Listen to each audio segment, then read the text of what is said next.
Абай Құнанбаевтың 17-ші қара сөзі. Қайрат, ақыл, жүрек үшеуі өнерлерін айтысып, таласып келіп ғылымға жүгініпті. Қайрат айтыпты: "Ей ғылым, өзіңде білесің ғой, дүниеде еш нәрсе менсіз кәмелетке жетпей тұғынын. Әуелі өзіңді білуге ерінбей жалықпай үйрену керек. Ол менің ісім.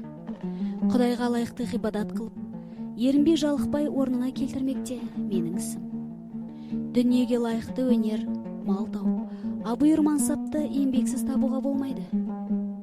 Орынсыз, болымсыз нәрсеге үйір қылмай, бойды таза сақтайтұғын, күнәкарліктен, көрсеғзар жеңілдіктен, нәпсі шайтанның азғыруынан құтқаратұғын, адасқан жолға бара жатқан бойды қайта жиғызып алатұғын мен емес пе? Осы екеуі маған қалай таласады депті.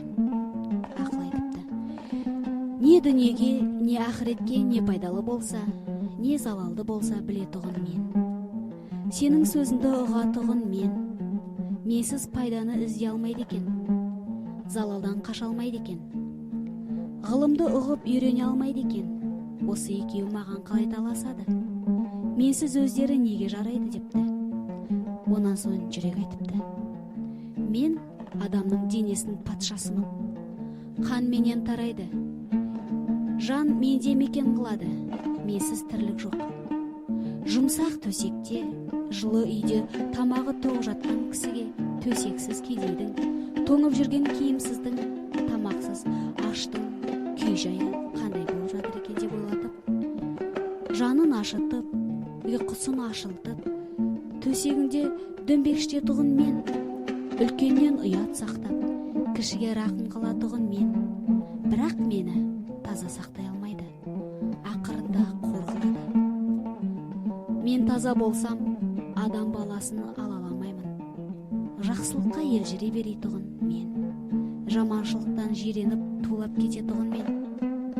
Әділет, инсап, ұят, рақым, мейірбаншылық дейтұғын нәрселердің бәрі менен шығады. Менсіз осылардың көрген күні не? Осы екеу маған қалай таласады депті.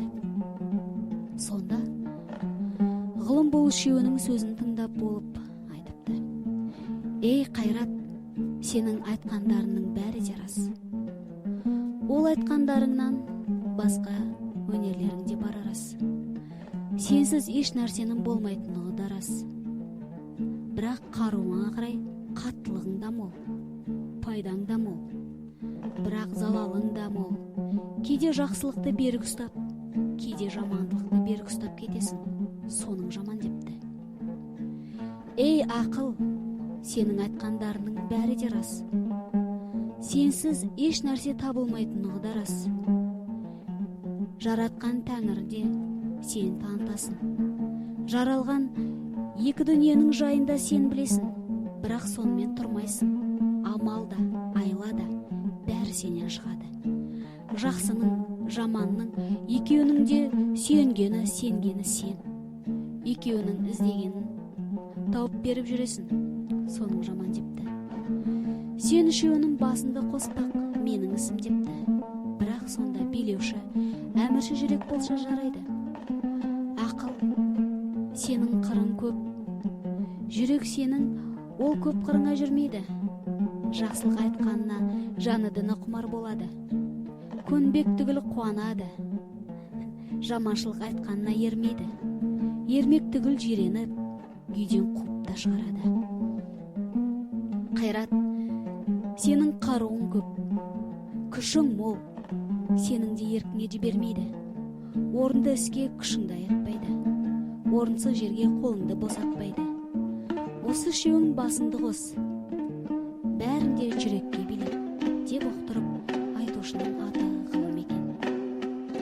Осы үшеуінің бір кісі де менің айтқанымдай табыласыңдар. Табанының топырағы көзге сүртерлік қасиетті адам сол.